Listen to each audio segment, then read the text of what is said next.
Hello, welcome to Old Nerd Reads his Marvel Comics in Order. This is episode 107. This time I read Conan the Barbarian one. Conan the Barbarian 71. My copy is probably fine condition. Spine's a little beat up. It's got a little bit of a roll. Corners are a little dinged. Top's got some bad spots. But not a bad copy. This is part two. This is This is freely adapted from the story The Marchers of Valhalla by Robert E. Howard. So the last episode of Old Nerd Reads his Marvel Comics in Order, in which Conan appeared, I read issue number 70. So this is part one. It's kind of interesting, isn't it? We've always got somebody looking back at the reader and the lower left or the lower right of every cover. It seems like Conan is in the center of a bunch of people fighting, and there's always somebody looking back at the reader. But this is part one. This is part two, and it's adapted from Marchers of Valhalla. This is a collection of stories by Robert E. Howard. The Marchers of Valhalla is just one of the stories in here, but this two-part story is loosely based on that short story by Robert E. Howard, very loosely. The end of last issue, the cliffhanger was Conan, Belit, and the Black Corsairs had all drunk a sleeping potion, and we open this issue, they're all imprisoned in a castle dungeon, which is a great sword and sandal epic fantasy opener. Basically, Conan, Belit, and the Black Corsairs fought off an invading force on this island nation, and the thanks that they got was imprisonment. So now they're pretty upset that they're imprisoned, of course. And here is their jailer, the ruler of this little island nation. His name is Akiba. He's a fat priest. We find our means of escape. Part of the Black Corsairs, the crewmen of Belit's pirate ship, find a hidden door behind the rock. And it leads to the outside of the island where they can overlook where their ship is out in the harbor. Now, Conan, they're all ready to escape, but Conan says he's going back because there was a girl who was a priestess of, what is her name? What is it? Ashtoreth is the goddess of this little island nation. And this girl, she's a priestess of Ashtoreth on this island. Conan wants to rescue her because she's going to be sacrificed. The Black Corsairs want to go back and rob the loot before they leave. Belit just wants to get out of there. Conan wants to go back and save the girl. Conan's going whether Belit likes it or not. She, of course, accuses him of having a thing for the blonde, but Conan shuts her up with a kiss. Conan's very romantic in this comic. It kind of seems out of character to me that he's so tender, but maybe I've never read the original Conan stories where he was a pirate, where he sailed with Belit. I've never read them, so I don't know how Robert E. Howard characterized Conan at that time. I mean, they are lovers, so it makes sense that he would be, have a soft spot and show it to her. But at the same time, I don't know, it just seems a little out of character for him. But like I said, I'm kind of a newbie to Conan, so we'll figure it out as we go. So Conan says, "This is the way it's going to be. We're going back to save the girl. You guys are the Black Corsairs, go back and get the ship ready. We'll be there soon. And this one member of the group, Kawaku is his name. He's kind of a traitor. He's a snake in the grass, and he's going to cause some trouble here later on. But here we're sneaking back into the city from the cliffs overhead. Got some great John Buscema artwork of them leaping from cliff down to rooftop. It's not just John Buscema. It is Ernie Chan doing the inks, and I really, the artwork in this issue is really good. But like I said, they're heading back in. They're gonna at least save the girl. Gonna do the right thing.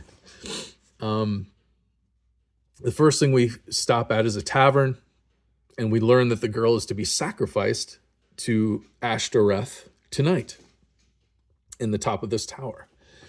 So Conan, Belit, they have to fight their way to the top of this tower to rescue the girl.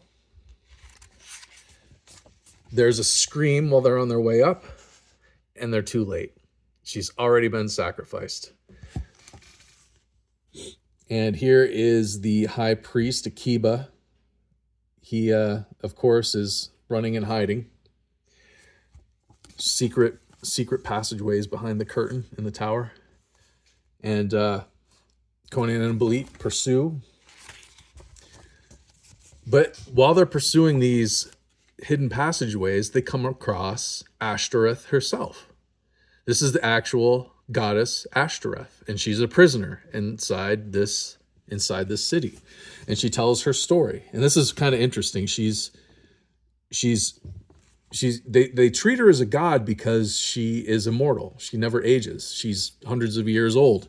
When she was young, hundreds of years ago, her father was a king, and he betrothed her to the sea god that they worshipped. And the sea god gave Ashtoreth eternal life. And after she'd grown old, these are like her childhood playmates, as she's still young, they're old. But the sea god wipes out her city. But she is spared, and she is washed up on the shore of the current island where Conan and Belit are, and she's revered as a goddess. But the priests don't want her to be the focus of the people, so they hide her away so that the priests can stay in power. So she's hidden away up in the castle while the priests use her as a means of staying in power themselves. And she doesn't want to live anymore. She's sick of this life. And she tells Conan and Belit just as much. And she says that her sea god husband, she's going to call to him and have him destroy the city, so you better get out. And in the meantime, outside the window, the Barachan pirates have returned. Last issue, the Barachan pirates were the invading force that Conan and Belit and the Black Corsairs fought off for the city. They retreated, but they went around to the back of the island and just waited for Conan to leave, because they knew while Conan was there, they probably wouldn't be able to invade the city. So they hid. And now they're back. And Conan, he wants, of course, to stop this guy, but he wants worse. He wants to kill Akiba. And so does Belit. So they both want to kill Akiba for tricking them and imprisoning them. So we're chasing him down. We're going through all of his baddies. Chasing him. He gets away. They chase him some more. They finally corner him. And as we see here, Belit grabs this spear. Conan wants to kill him, but Belit spears him first before Conan can kill him. It kind of ticks off Conan, but hey, Belit had just as much claim to kill him as Conan did, so that's just the way that shakes out. And up in the tower, Ashtoreth calls out to her sea god husband, and the waves begin to rise. And she tells them, you better get out. This place is going down. So we find out here that, like I pointed out earlier, Here is what is no, I can't forget. I forget this character's name, but he's the snake in the grass of the Black Corsairs. He told the Baraccan pirates that they could sneak in, and now they're leaving because the city's coming down, and which leaves him to be discovered by his leaders, Conan and Belit. He's mad because they didn't want to loot the city. They wanted to save that to the girl, the priestess, instead of looting the city. He was mad, so he went and told the Baraccan pirates that they could come loot the city. Well, instead of killing him, Conan just knocks him out and carries him back to... They're heading back to their ship. Great artwork of the storm and the boats on the water. Some really great artwork here. But the city gets destroyed by the sea. Conan and Belit are on their ship. The Baraccan pirates are on theirs, and they swear that there's going to be a showdown between them someday, but not today. So I suspect we're going to see some more Marchers of Valhalla references in later Conan the Barbarian, but we'll have to wait and see. And then we have just a little epilogue kind of. They talk about the goddess being carried off by her husband, the sea monster, and Belit says, "What a foolish." What a foolish thing, a bride being carried off, a stupid tradition. Conan lifts her up and carries her off, and she seems pretty happy about that. So, yeah, that's girls for you.